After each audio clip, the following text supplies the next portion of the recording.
दूसरा टॉपिक है हमारा क्रिया। तो हम क्रिया के बारे में सामान्य तौर पर पहले जानेंगे कि क्रिया क्या है। यानी क्रिया वो शब्द है जिस शब्द से हमें किसी काम का करना या होने का पता चलता है। जैसे करना या होना, ये वो शब्द है जिससे हमें किसी कार्य के होने की, उसकी अवस्था का पता चलता है कि ये कार्य हो रहा है, तो उसे हम क्या कहेंगे, क्रिया। जैसे जैसे आप समझो इसको, राम दौड़ता है, तो ये दौड़ता है, ये हमें ये जो शब्द है दौड़ना, ये दौड़ना जो शब्द है इससे हमें पता चल रहा है कि राम दौड़ता है। मीना सोती है, सोना ये शब्द, सोने से यानी इस शब्द से हमें पता चलता है कि मीना सो रही है, यानी हमें उनकी अवस्थाओं का ज्ञान होता है। तो उन शब्दों से हमें जैसे किसी कार्य के होने अथवा उसके करने का पता चलता है, तो वो होती है क्रिया। क्रिया का निर्माण सामान्य तौर से हमें पता है कि क्रिया किससे बनती है, धातु रूप से बनती है। धातु हम किसे कहते हैं, जैसे संस्कृत के सीधे शब्द है वो हमें धातु रूप होता है। तो क्रिया के मूल रूप को हम क्या कहते हैं, धातु कहते हैं। धातु जो शब्द है, जैसे मैंने आपको कहा खाना, अब खाना शब्द में खा जो है ये क्या है, धातु रूप है। पीना में पी जो है ये क्या है, धातु रूप है। तो इस धातु रूप में जब हम ना प्रत्यय मिलाते हैं तो वो क्रिया का एक सामान्य रूप बन जाता है। जैसे खाना में खा जो धातु है इसमें हमने ना मिलाया तो क्या शब्द बन गया हमारा, खाना। पी जो शब्द है, पी में हमने क्या मिलाया, पीना, ये ना प्रत्यय लगाया तो इससे क्या बन गया, पीना। तो ये सामान्य रूप में ना प्रत्यय लगाने से जिस शब्द को बोलता है वो क्रिया का सामान्य रूप कहलाता है। ठीक है, इसके बाद हम बात करते हैं क्रिया के भेद कि क्रिया के कितने भेद होते हैं। सामान्य तौर पर क्रिया के भेद हम करते हैं दो रूप में। एक तो हम करते हैं कर्म के आधार पर और दूसरा उसकी रचना या फिर उसके प्रयोग के आधार पर। कर्म के आधार पर, कर्म जो हमारा ये शब्द है हमें पता चलता है कि उसमें कार्य का या उसके कर्म का बोध होता है। तो कर्म के आधार पर क्रिया के दो भेद होते हैं, जिसमें कर्म होता है तो एक है अकर्मक क्रिया और एक है सकर्मक क्रिया। इन दोनों शब्दों का हमें सामान्य तौर पर शब्दों से ही ज्ञान होता है कि इनका क्या अर्थ है। अकर्मक, लगाया है इसका मतलब अकर्मक जिसमें कर्म नहीं है। सकर्मक, सकर्मक जिसमें कर्म उसके साथ में प्रयुक्त। सामान्य तौर पर हम अकर्मक और सकर्मक क्रिया को किस रूप में समझ सकते हैं। देखो मैं आपको समझाती हूँ। अकर्मक क्रिया क्या है, जिस क्रिया के साथ उसका कर्म प्रयुक्त ना हो, जिसमें उसका कर्म प्रयुक्त नहीं होता और जो क्रिया जब बढ़ती है तो उस क्रिया का फल सीधा किस पर पड़ता है, कर्ता पर ही पड़ता है। तो वो क्रिया कौन सी कहलाती है, अकर्मक क्रिया। और वही सकर्मक क्रिया जिसमें उसके साथ उसका कर्म होता है। सामान्य तौर पर हम इस बात को समझने के लिए मैं आपको एक तरीका बताती हूँ। जैसे जो भी सेंटेंस हमारे सामने है, जैसे ये है, इसका उदाहरण है राधा सोती है। अब यहाँ राधा सो रही है, इसका प्रभाव सीधा किस पर पड़ रहा है, राधा पर ही पड़ रहा है।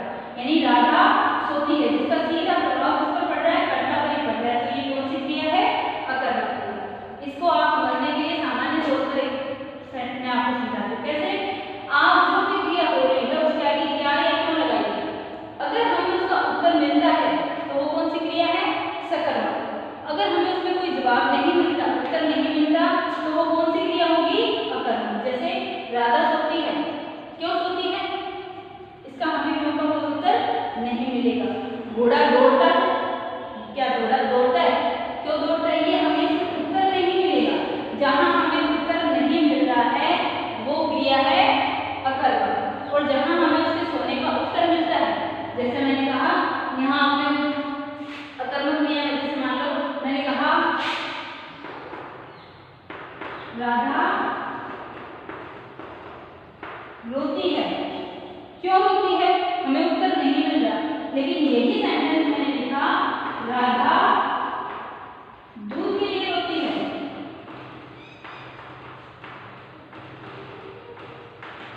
ठीक है, तो यहाँ अगर हम इसे आगे लगाते हैं, रोती है, क्यों रोती है, दूध के लिए रोती है।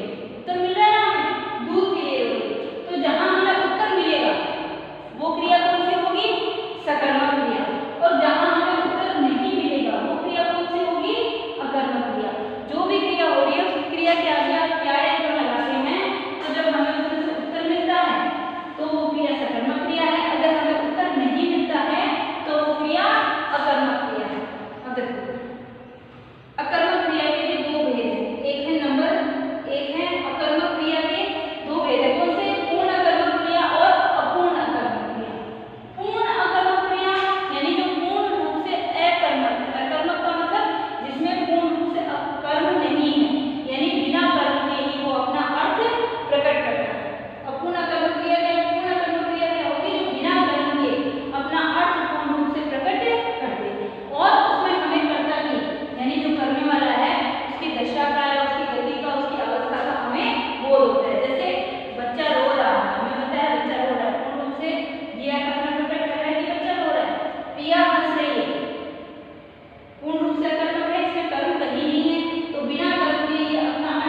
अब तेज किस रूप में निकला?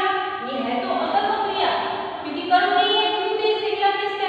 वो हमें उत्तर नहीं मिल रहा, लेकिन फिर भी तेज जो शब्द है वो इस सेंटेंस को पूर्ण करने के लिए आवश्यक है, इसलिए यहाँ इस शब्द की हमें आवश्यकता पड़ रही है और इस शब्द के द्वारा ही ये सेंटेंस अपना अर्थ दे पा रहा है।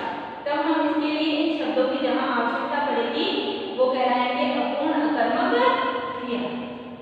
ठीक है, आपको ये समझ में आ गया था? इसके आगे हम पढ़ेंगे सकर्मक क्रिया। ये हमारा सकर्मक क्रिया का टॉपिक पूरा हो गया। यानी सबसे पहले क्रिया की परिभाषा, जिस शब्द से कार्य के करने अथवा होने का हमें ज्ञान हो वो चीज कहलाती है, वो शब्द कहलाते हैं क्रिया। जैसे राम दौड़ता है या सीता सोती है, तो इनसे जैसे मोहन कूदता है तो कूदना, ये सोना, रोना, दौड़ना, ये सारे शब्द क्या है? क्रिया शब्द है। क्रिया का निर्माण किससे होता है? क्रिया का निर्माण धातु रूप से होता है। धातु से हम क्रिया का निर्माण करते हैं। इसमें हम धातु में जब हम ना प्रत्यय लगाते हैं तो वो क्रिया अपने सामान्य रूप में आ जाती है।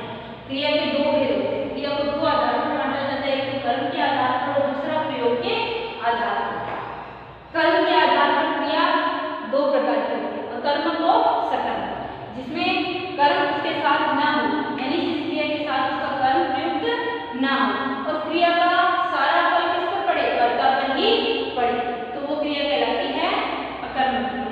अकर्मक क्रिया के भी दो भेद हैं, पूर्ण अकर्मक और अपूर्ण अकर्मक। पूर्ण अकर्मक जो क्रिया बिना कर्म के अपना पूर्ण अर्थ दे देगी या पूर्ण रूप से अपने अर्थ को प्रकट कर देगी, जिसमें कर्ता की दशा, उसकी गति, उसकी अवस्था का हमें बोध पूर्ण रूप से हो जाए। जैसे बच्चा रो रहा है, हमें पता है कि वो रो रहा है, ये अपनी रोने की अवस्था का हमें पता चल रहा है। इसमें क्रिया के हंसने की अवस्था का हमें पता चल रहा है।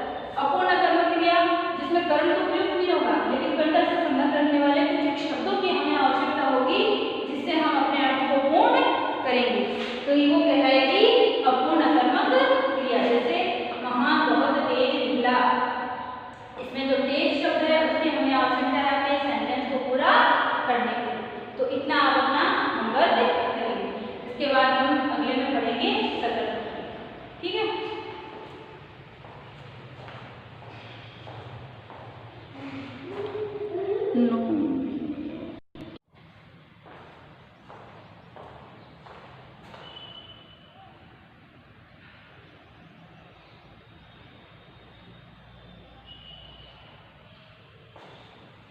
अपन ने पिछली क्लास में अभी पढ़ा, पिछला टॉपिक आपने पढ़ा अकर्मक क्रिया। अब अपन आगे पढ़ेंगे सकर्मक क्रिया।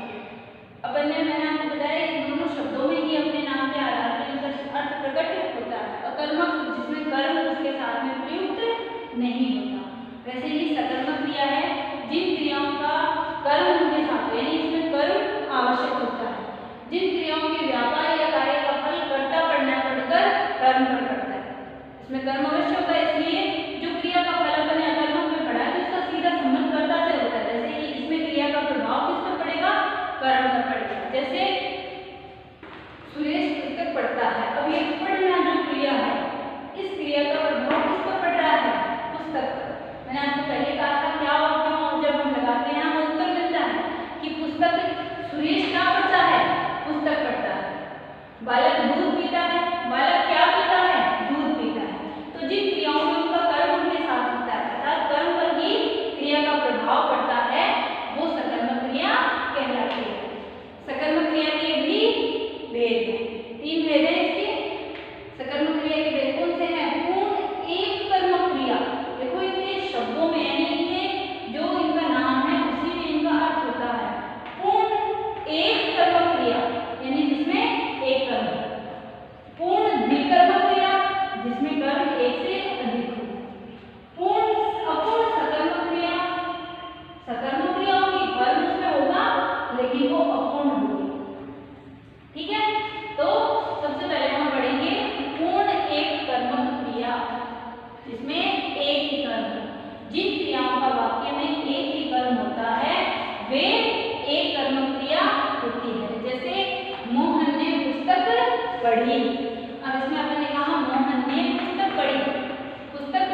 द्विकर्मक क्रिया,